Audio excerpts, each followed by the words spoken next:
Continuamos o nosso programa. Hoje, segunda-feira, estamos conversando sobre economia. Estamos tirando as dúvidas com o economista, professor da UERN, Emanuel Márcio Nunes. Está aqui no estúdio com a gente, primeiro sobre imposto de renda. Mas a gente vai falar ainda sobre inflação, sobre o preço da gasolina. É sempre bom a gente trazer diferentes visões. Na semana passada falamos sobre o assunto e nesta semana a gente continua porque a ideia é trazer diversos economistas para trazer diversas visões sobre o que estamos vivendo no nosso país, né? Difícil de entender para quem é leigo. A gente vai tentando ouvir aí as opiniões para tentar entender melhor, até porque isso tem muita influência nas eleições, nas propostas que vêm aí, e a gente vai falar sobre isso também. Participe, estão aí os contatos para você participar com a gente, WhatsApp, Instagram e também Twitter. Manda aí sua DM, seu direct, sua mensagem no nosso WhatsApp e se identifica para me ajudar a fazer o programa de hoje. E o governo do estado finalizou hoje o pagamento dos atrasados de 2018. A Secretaria Estadual de Planejamento depositou nesta segunda-feira 109.680.000 no Banco do Brasil, antecipando a última parcela das 4 folhas de salários deixadas pela administração anterior, cujo pagamento estava previsto para o dia 31. O anúncio foi feito pela governadora Fátima Bezerra no final da tarde. Ela e o secretário estadual de Planejamento falaram sobre o assunto. Um momento de muita felicidade, porque eu sei o quanto os servidores sofreram com isso. Imagino que era viver, né, sem ter a menor previsão de quando ia receber o seu salário. Porque era assim que viviam os servidores públicos do Rio Grande do Norte até dezembro de 2018. Tanto é que quando nós assumimos, herdamos, 4 folhas, o que fazia um total de 1 bilhão. E eu disse aos servidores e ao povo do Rio Grande do Norte que não sossegaria, que nós íamos fazer o possível e o impossível, primeiro, para nunca atrasar salário na nossa gestão e pagar a dívida que a gente herdou. Nós estamos agora concluindo, virando uma página triste da história do Rio Grande do Norte. Eu lembro aqui que quando a gente assumiu o governo, em 1º de janeiro de 2019, o Estado tinha uma dívida com os servidores públicos da ordem de R$1 bilhão. Alguns servidores com 4 folhas em atraso. E nós estamos hoje enviando para banco, estará amanhã na conta dos últimos 8 mil servidores, a última parcela de 110 milhões para completar o pagamento desse R$1 bilhão. Não foi fácil esse processo, não foi fácil porque não é uma dívida pequena, é uma dívida gigantesca. E foi um período, a gente passou por pandemia, passou por uma série de crises, mas agora nós estamos prontos para uma nova etapa da economia do Rio Grande do Norte, uma nova etapa das finanças públicas do Rio Grande do Norte. Porque agora nós não precisamos mais juntar dinheiro para pagar a dívida. Agora nós temos que juntar dinheiro para fazer investimentos, para ampliar investimentos em educação, para ampliar os investimentos em saúde, para ampliar investimentos em segurança. É como se fosse para a dona de casa aquilo que ela conseguiu nesse momento, por exemplo, saldar a sua conta com o cartão de crédito ou saldar a sua conta com o cheque especial, aquela conta que vinha infernizando a vida da família, que tinha botado a família em tudo quanto é SPC, Serasas da vida, e agora ela conseguiu quitar a sua dívida com o seu cartão de crédito, com os seus credores, e agora é possível fazer investimentos na sua casa. Então, nós estamos numa sensação de alívio. Tá aí, então, para quem recebe esse dinheiro amanhã, é muito bom esperar aí 4 anos pelo pagamento desta folha de pagamento. Realmente não é para qualquer um. A dona de casa, aquele servidor que precisa pagar suas contas, passou por situações complicadas. Agora, veja bem, o pagamento é concluído em ano eleitoral, viu, gente? Fátima Bezerra organizou, fez este planejamento financeiro com a previsão para finalização em ano eleitoral. É bom a gente observar isso. Professor Emanuel Nunes, a oposição, a Fátima, disse que ela passou 4 anos fazendo o pagamento de folha salarial, que foi a ação de Fátima Bezerra. O senhor acha que realmente, diante da dificuldade, diante do valor das folhas deixadas e da situação financeira do Estado, realmente era o que tinha para fazer?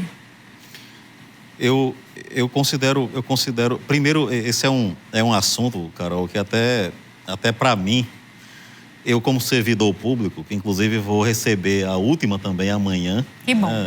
Isso de 4 anos. É duro para o servidor encarar uma situação onde você percebe que durante 4 anos o servidor financiou o Estado. Isso é um lado triste, isso aí não é nada agradável para quem trabalhou, que teve 4 folhas, como eu tive, em atraso, que descontrola financeiramente qualquer um. Se você tem reservas, você usa reserva, você perde juros, você descontrola tudo. É algo que não é agradável, né, para ninguém. O que a gente percebe é que houve um planejamento. Eu acredito que dentro da esfera política, o lado político pesou nisso aí também. Até porque o Estado ele passou a ter recorde de arrecadação durante a pandemia, durante o período que teve o auxílio emergencial. E a própria lógica da inflação, né, o dólar alto. A inflação é justamente o principal vetor de aumento de arrecadação. Quando os preços dos bens sobem, que as pessoas precisam comprar a um preço maior, automaticamente a arrecadação, que é tributada no consumo, né, passa a ter um aumento significativo. E o Estado teve recordes de arrecadação que alguns especialistas já colocam claramente que esses atrasados podiam ter sido quitados, inclusive, bem antes. Isso houve todo esse parcelamento, né? Eu não sei, eu não posso afirmar se... Mas dentro de um ano eleitoral pode suspeitar algo no sentido de utilizar o ano eleitoral como algo, né, para tentar agir nesse sentido com o servidor. Mas eu quero afirmar como a gente está recebendo uma renda amanhã de 2018, de 4 anos atrás, onde a inflação corroeu isso. Eu tenho dados de diferenças de bens de supermercados de 2019 e 2022, com aumentos de itens como café, como alguma coisa de 100%, 120%. Ou seja, a gente recebe algo limpo, sem correção nenhuma, e financiamos o Estado durante 4 anos. Isso de maneira impositiva, sem... Isso é algo que não é muito agradável, mas, queira ou não, espero que isso se encerre agora, né, e que a gente não retome mais esse tipo de expediente tão desagradável que tivemos.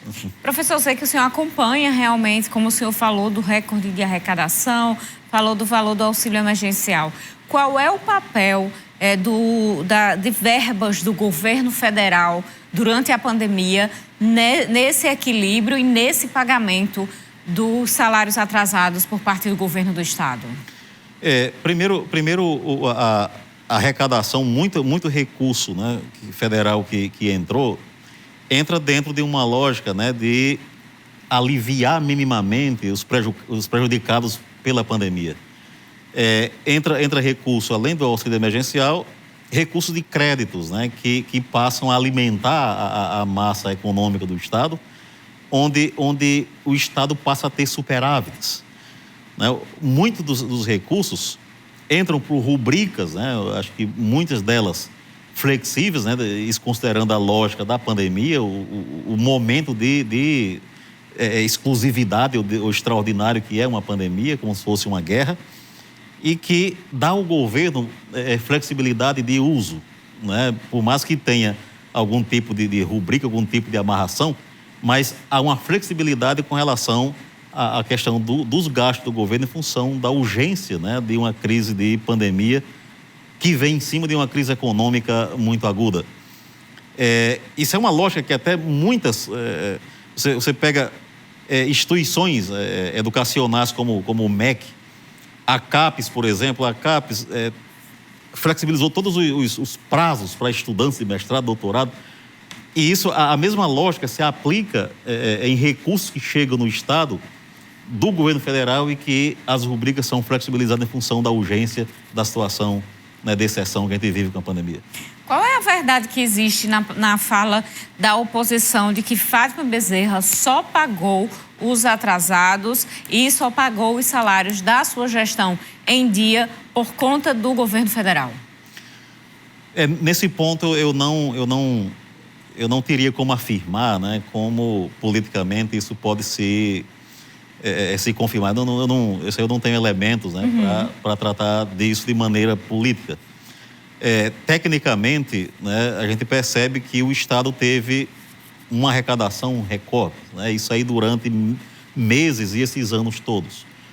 Foram anos, né, de um aumento de arrecadação, anos onde o Estado teve, inclusive como o ano passado, o ano atrasado, esse ano também, chuvas, né, que regularizaram a questão até mesmo de produção agrícola, que esse era um dos pontos que mais prejudicava a economia do Estado em termos mais de interior. Tivemos anos consecutivos de produção agrícola que aliviou muito, né, a situação mais de acesso à alimentação do interior do Estado. E os recordes de arrecadação, né, de recursos federais que chegaram dentro de uma estrutura de arrecadação que passou a colocar o Estado como... A questão é que muitas decisões, talvez, de investimentos ou de busca de tentativas de crescer o Estado, talvez não foram tomadas, né, pelo governo, e o Estado também não arrecadou a partir de crescimento econômico. Tivemos o segundo pior desempenho do país em termos de crescimento econômico nesse período todo. É algo que deixa o Estado refém muito ainda de uma arrecadação externa e que a gente tem sofrido muito com a regularização fiscal a partir disso.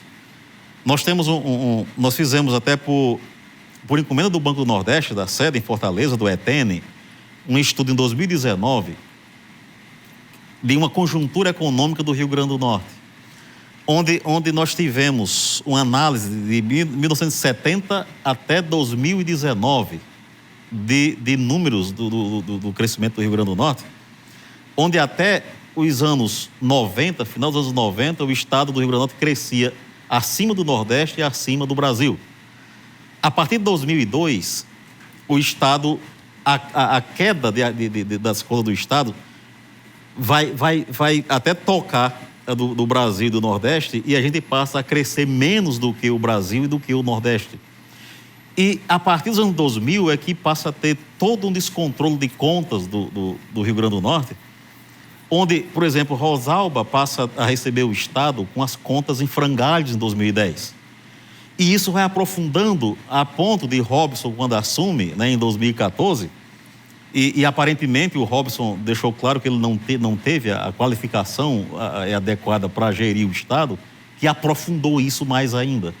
O Estado passou a se afundar e a lógica das contas passaram a ter assim, um perfil muito de esfacelamento, que entra a própria governadora, né, e passa a ter o objetivo de ter o controle fiscal, de fazer o Estado crescer e gerar inclusão. A tentativa de controle fiscal foi ajudado realmente com recurso externo, com a inflação alta, com a arrecadação que passa a ser em função da inflação. Coisas que por exemplo, a própria governadora, né, eu acho que ela era a base também, né, do próprio governo na época da professora Vilma de Faria, né, que foi um período que realmente teve o descontrole das contas. E que eu acredito que ela conhece isso desde o início, tanto ela como a equipe dela, e que eu creio que, já que conhece desde o início, podem ter também uma lógica interessante de tentar resolver, tentar trazer para o equilíbrio. Vamos então fazer mais um intervalo. No próximo bloco a gente continua a entender melhor a situação econômica em que estamos vivendo com o professor Emanuel Márcio, aqui da UERN, economista, que está aqui no estúdio conversando com a gente. Daqui a pouquinho a gente volta.